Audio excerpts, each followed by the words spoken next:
Rydw i'n byw yn Mhontypridd. Is that right? Yeah. So I must ask him.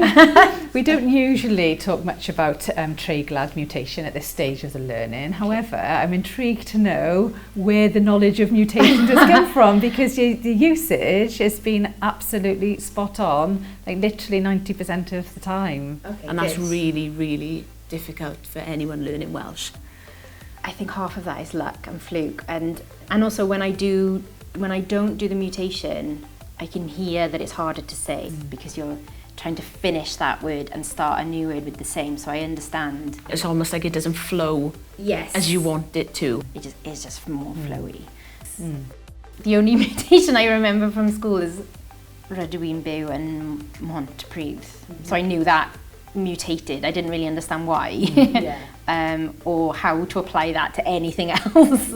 It seems like it becomes a completely different word. Yeah. But it doesn't. It just a letter change. Is a letter change, or I don't fully understand them, but I'm just winging it. I think this is just a unique experience in terms of you're someone who's just doing it naturally. Yeah. So normally we have to tell people, don't worry about it if they're fixating on a mutation rather than the rest of what they need to say. Whereas you were just doing it. So it's quite different. Yeah. But you did say...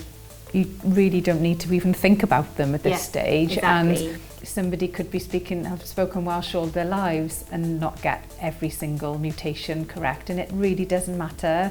Nobody's never going to understand you, and nobody's ever going to, punish you and say, could you say that again with the mutation? Yes. It doesn't happen. Yes.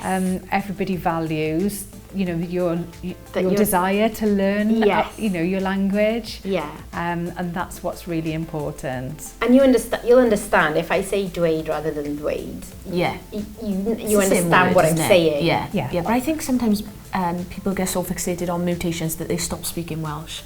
Because they're scared. I'm not perfect. No. So it's just not allowing it to stop you, but you've just got the ability to recognise it very quickly, which is quite unique. And the ability to know if it is correct or incorrect, and that's what learners struggle with, because it can be difficult, but for any learner, then it's something that you really, really shouldn't even be thinking about at this stage. I'm trying to pick up as many as I can, so I sound like I know what I'm doing.